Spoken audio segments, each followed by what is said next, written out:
Please welcome women's Final Four most outstanding player, LSU forward, Angel Reese.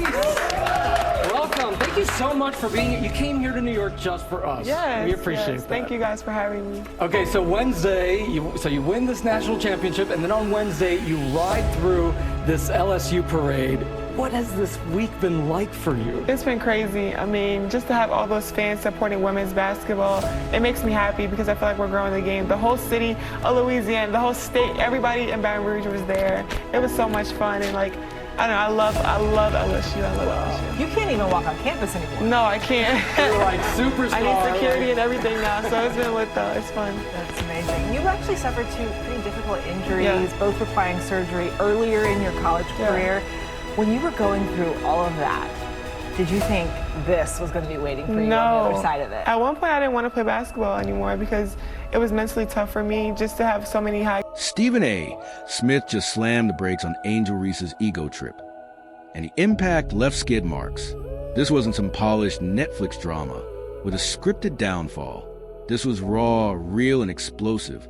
Angel made a move that had the entire internet gasping, "Wait, did that really just happen?" Just when fans thought the on-court drama couldn't get any crazier, things escalated fast. Stephen A.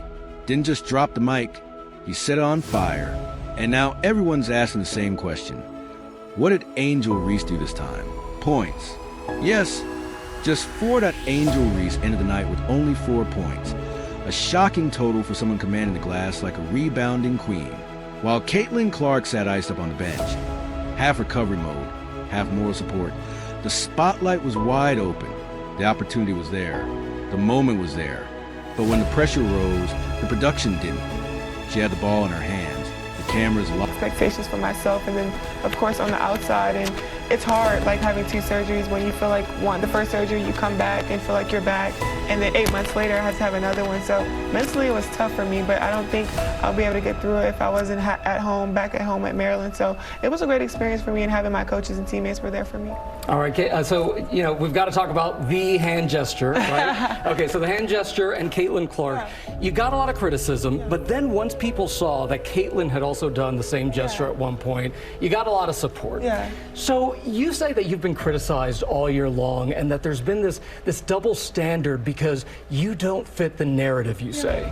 Tell me about that. What's been going through your mind this whole time? I mean, I trash talk, so that's just who I am, and that's very passionate of me. I mean, I'm from Baltimore, so that's kind of what we do. And Caitlin is a great player, and she understood that. It was nothing personal towards her or any player that we've gone at this year. So it's fun. I think that's what grows the game. I think that's what. Locked in, the perfect stage to take over, and the stat sheet still told a story of missed opportunity. When the lights were brightest, the impact just wasn't. If you're watching the saga unfold in real time, drop in the comments and let's keep it going. This performance wasn't, "I'll prove them wrong." It was more like, "Wait, where's the rim again?" While the national conversation focused on Caitlin Clark being sidelined, yet still influencing the game, Angel's impact felt almost invisible. It was a kind of stat line that doesn't make noise.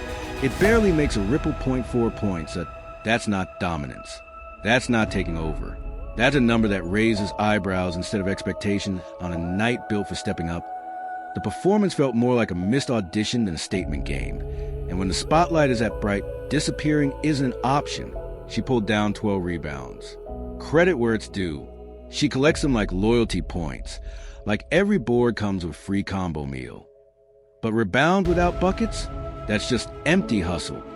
You can't dominate the glass and disappear on the scoreboard. At some point, effort has to translate into impact. IT almost feels like scoring double digits is optional, like the league handed her the key. It's so entertaining now, and by the way, a lot of athletes trash talk. Yeah, no, literally, men trash talk, everybody trash talk. So it's fun. I mean, I love it. It brings excitement to the game. So yeah.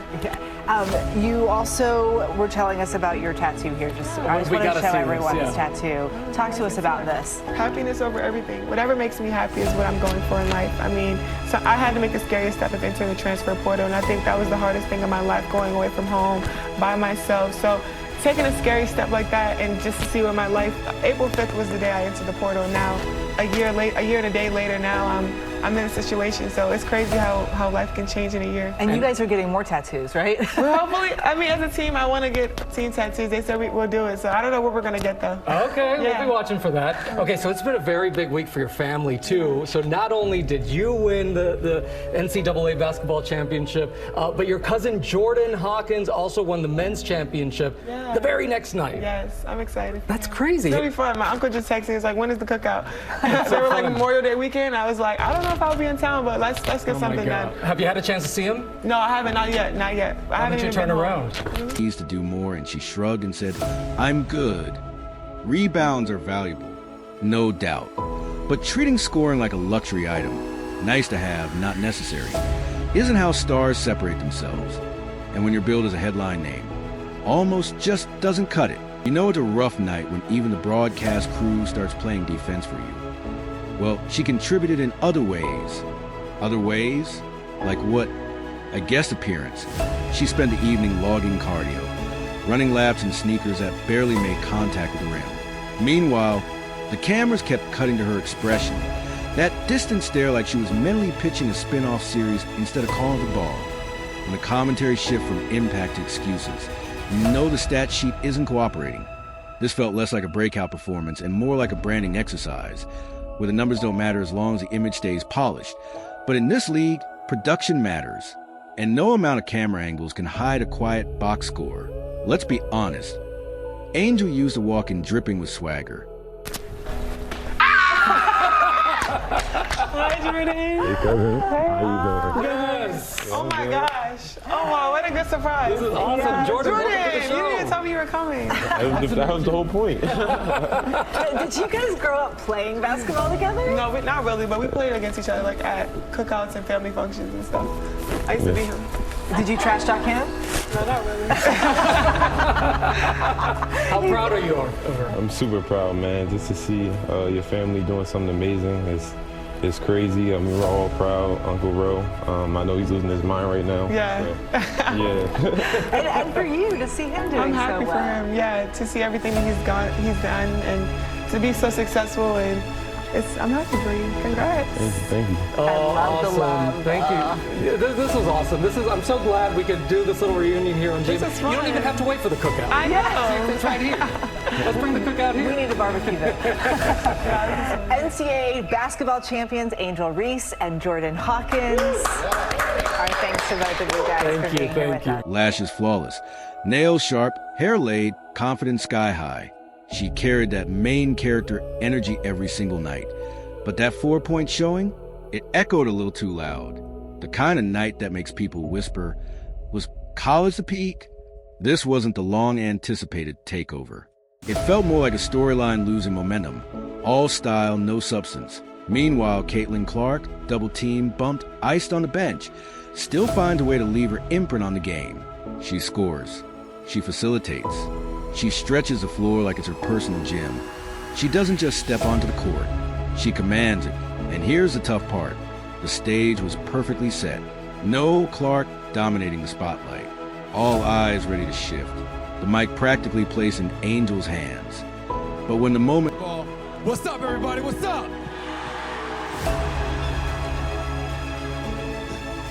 We all know I'm many things, but I ain't a liar. This lady right here, Caitlin Clark, is my favorite college basketball player in the world. She is something special. And Caitlin, I'm just gonna start because they want to hear from you, obviously. You know, it's when you see this crowd out here, knowing they're out here for you, what does it feel like for you to be a part of this and to be such a leading voice and face on this campus? Yeah, that's the reason I came here, is because of crowds like this. So thank you guys for coming. Maybe if it's not for me, it's for Stephen A., the man. But no, that's why I chose Iowa, but also I'm an Iowa kid. I grew up here. I grew up rooting for the Hawkeyes. I grew up 2 hours from this place, so it's really special to me. And you know, my first year here was COVID, and it was really different, but now here I get to call for a statement. The response just wasn't there. That rebound-heavy stat line, sure, 12 boards scream effort. They scream hustle. But hustle alone doesn't equal impact. You can battle in the paint, box out everyone in sight, and still watch your jumper hit the front rim all night. Rebounds are valuable, no question. But collecting them without converting on the other end, that's incomplete dominance.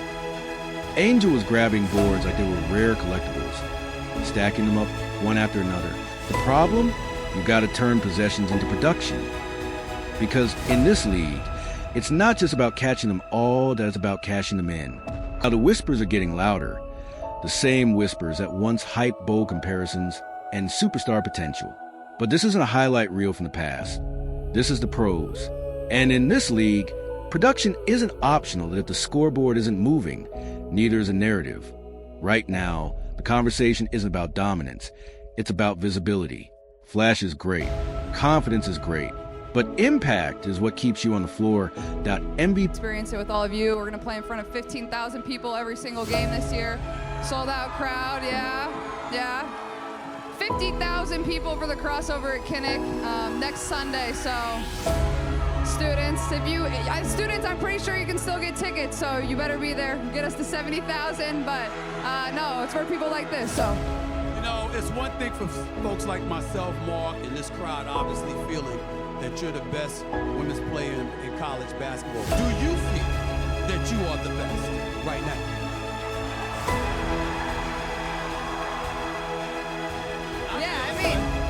I think any competitor is going to say that. You always believe in yourself.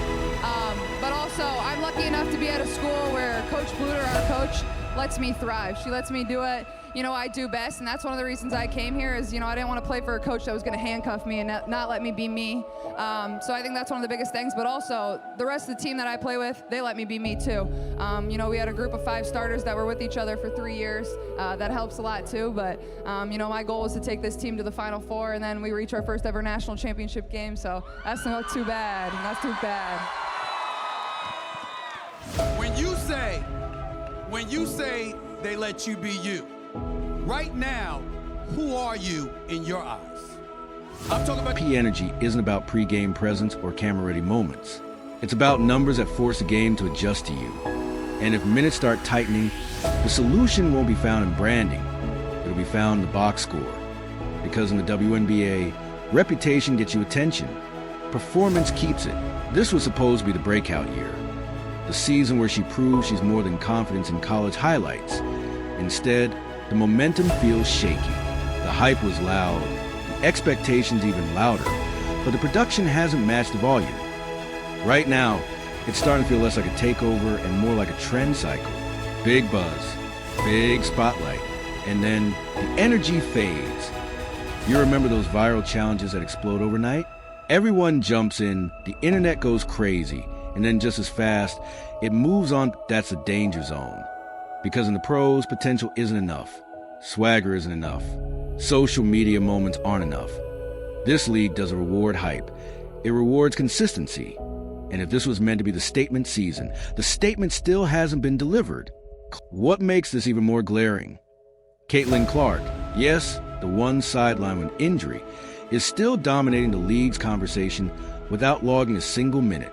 That's when things get uncomfortable. She's on the bench, ankle wrapped, sipping electrolytes, and somehow still feels like the biggest presence in the building. Meanwhile, your game. Yeah. I'm talking about your game. Yeah, I think the coolest thing for me is I still feel like I have so much room to improve, and I think that's what's so exciting about it is, I'm only 21 years old. I hope to have a really long pro career and be a really great player and be one of the best, but this has been my dream since I was a young kid, is to be in the spotlight like this, get a scholarship to play basketball and then hopefully play in the WNBA one day. That's always been my goal. That's what I want to do, and, that's the coolest thing for me is I grew up watching players, whether it was Maya Moore, whether it's Steph Curry. Those are the people I always loved watching their game. The way they shoot the ball, I try to mimic that and try to be half as good. So it's fun for myself. Well, obviously, when everybody looks at you, let's tell the world the worst kept secret. Whenever you do go to the WNBA, you're gonna be the #1 overall pick. Let's just get out that.